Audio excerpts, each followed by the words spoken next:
My name is Hanifa Azahra and I'm from class A1 plus, and right now I will answer the final term of English language teaching curriculum. So the first question is summarize and explain what you have learned in this class, at least 5 topics. So in this class I learned about the history of curriculum and what is a curriculum. So the word curriculum generally refers to a series of courses that help learners achieve specific academic or occupational goals. A curriculum often consists of general learning objectives and a list of courses and resources.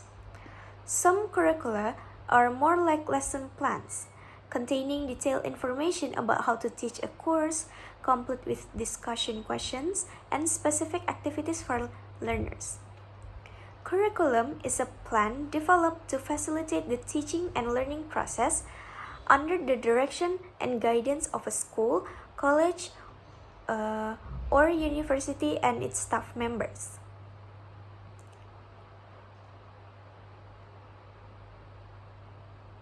So, Muslich defines curriculum as a set of plans and system about the contents and material to be taught, as well as method used to carry out teaching and learning activities at school. And the curriculum change over time. So, curriculum change is a logical consequences of the change the political system, social, cultural, economic, and science.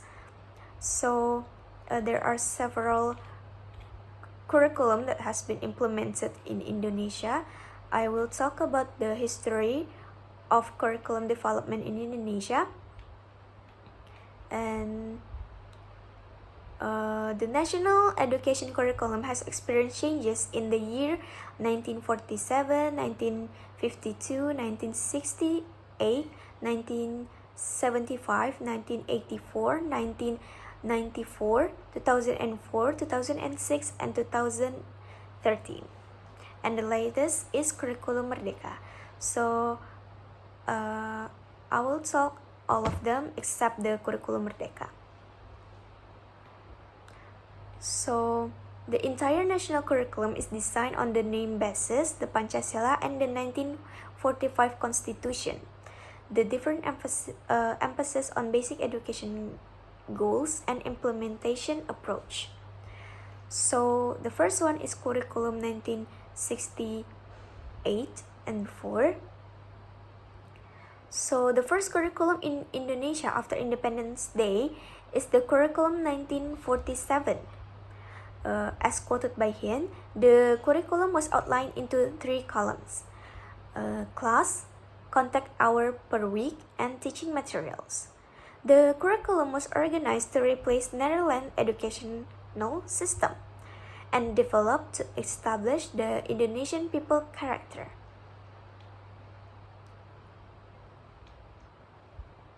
So, but in 1953, curriculum leads to the curriculum of national education system, in which every lesson plan must consider the content of the subject connected to everyday life. It was outlined in 5 columns. So in 1947 it was 3 columns, and in the 1953 it was 5 columns: class, number of contact hours per week, topic, a lesson, and remark. So in 1964, the educational plan name is Focus on Pancawardhana. So the curriculum 1964 is focused on Pancawardhana. Concerning Pancawardhana, Tilaar stated that it is an educational policy which contains principles of the development of patriotism based on national, international, and religious orientation. And next is curriculum 1975, 1948, and 1994. This curriculum generally aimed at enhancing the quality of the Indonesian national education, and specifically, this curriculum was objective-oriented in the sense that the teacher needed to know the student's objective in learning a certain item of knowledge, science, or skill. Integrated approach was adopted, and structuralism philosophy was a foundation of this curriculum. So, in 1948, the curriculum was established to rectify the curriculum 1975. The previous curriculum was considered no longer compatible with the needs of community and demands of science and technology. The structural approach applied in curriculum 1975 had not been successful yet, especially viewed from students' needs to have communicative competence. So the curriculum 1984 oriented to instructional goals, and learning in the classroom must be functional and effective. So the teaching approach was student-centered through student active learning system atau cara belajar siswa aktif CBSA to improve students' communicative competence. And the next is competence-based curriculum, CBC, the curriculum 2004. As a response to the structural changes in the government from centralistic to decentralized, the curriculum 1994 needed to be refined.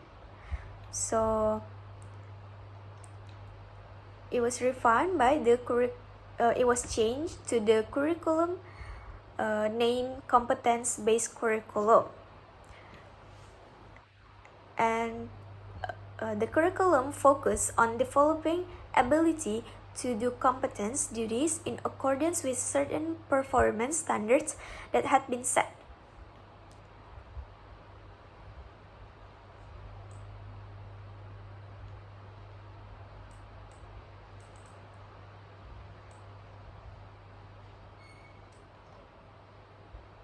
So the learning system is results oriented, or it was focused on the learning outcomes and diversity.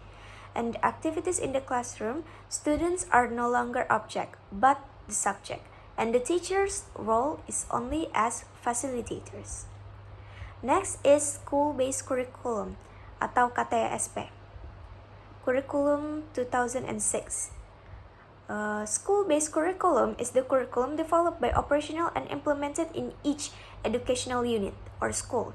The essential difference between the competence-based curriculum and the school-based curriculum actually did not exist. Both had a plan of competences-oriented and learning outcomes of students. The difference is just on the technical implementation. If the CBC is prepared by the central government, in this case, KTSP is prepared by the educational level of each unit. In this case, the school is concerned through, though still referring to the national guidelines. The next is Curriculum 2013. So, the implementation of the Curriculum 2013 started on July 2013. However, it is still for certain school and levels of education at the time. And the goal of the Curriculum 2013 is to produce Indonesian people who are productive, creative, innovative, and effective through empowerment of integrated attitude, skill, and knowledge. The difference between the curriculum 2006 and 2013 is in the learning plan. In the curriculum 2006, the syllabus is under the school. However, in the curriculum 2013, the development is the central government's authority. Next question is, compare curriculum 2006 and curriculum 2013. Analyze the two curricula and identify similarities and difference between the two curricula, and explain why curriculum 2006 was replaced by curriculum 2013.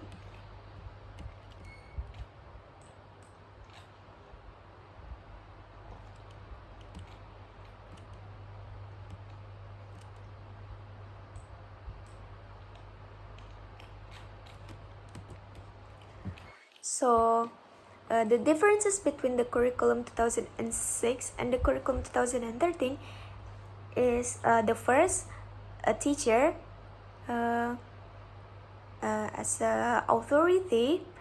The curriculum 2006 is close to absolute, meanwhile the curriculum 2013 is limited. In competency,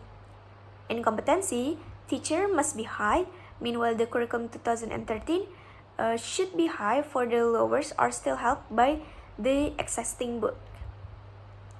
Responsibility, in curriculum KTSP, teacher is the responsibility is heavy, but in the curriculum 2030 is light.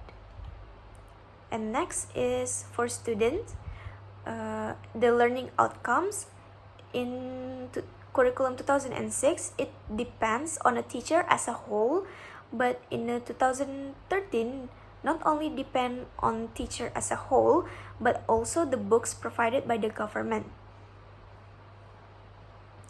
So in the process of syllabus design, the teacher role in 2006 close to absolute, only limited by SKKD. Meanwhile, the 2013 developed the syllabus provided by the government. And the district government's role in 2006 is designing supervisor, meanwhile in 2013 implementation supervisor. Book provision, as a publisher in 2006 is strong, meanwhile 2013 is weak.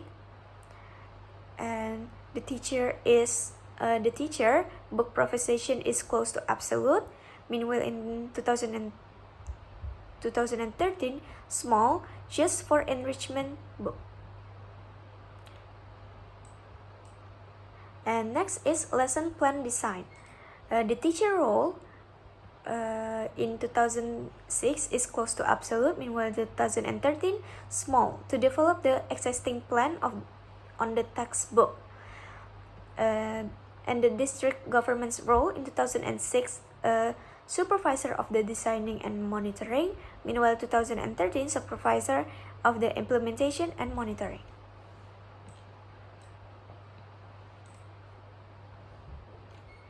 And next is similarities. So similarities, both curricula aim to achieve a national education system that aligns with the nation's goals in educating the nation. And both curricula emphasize the importance of social and character education.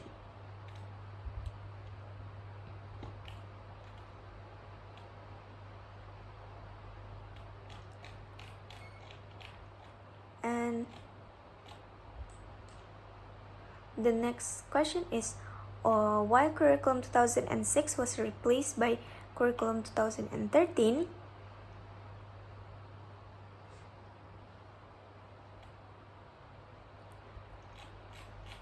It is because curriculum 2013 can improve students in their competence to more analysis, and the teacher responsibility to be more creative and innovative to help the students have more improvement. The last question is, compare two English language teaching approaches or methods that have been used in Indonesia and worldwide, Analyze the two teaching approaches or method and identify similarities and differences between the two approaches or methods. Also add explanation, what situation are they useful. So I will compare grammar translation method and communicative approach. So from the name grammar translation method, translation was regarded as one of the best techniques of learning a language. It has also been called the classical method because it was first used in Latin and Greek. So GTM exists for a long time ago, but Hall 2011 explains that GTM requires language learners to concentrate on grammar items in isolation. And this method has been criticized for the lack of developing learners' communicative abilities and focusing too much on the written form of language. In addition, the method was based on an assumption that a language can be learned just by following teaching method.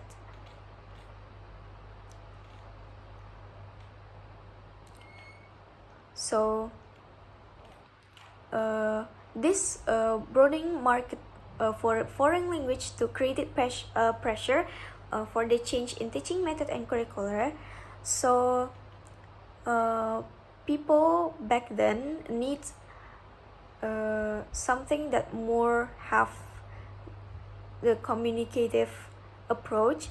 So the rise of the communicative approach can thus be seen as the response of the language teaching profession to their new situation, and the recognition of the inadequacy of traditional grammar translation method, and also of the structural methods of the 1950s. So in grammar translation methods, its instruction is given in the native language of the student, and there is little use of the target language. Focus is on grammatical parsing, and there is early reading of difficult classical texts. A typical exercise is to translate sentences from the target language to the mother tongue. The result of this approach is usually an inability on the part of the student to use language for communication. And the teacher does not have to be able to speak the target language. And communicative approach. It is assumed that the goal of language teaching is learning ability to communicate in target language. And it is assumed that the content of the language course will include semantic notions and social functions, not just linguistic structures. And students regularly work in groups of pairs to transfer and if it's necessary negotiate, meaning in situations where one person has information that the others lack. Students often engage in role play or dramatization to adjust their use of the target language to different social contexts. Classroom materials and activities are often authentic to reflect real-life situation and demands. Skills are integrated from the beginning. A given activity might involve reading, speaking, listening, and perhaps also writing.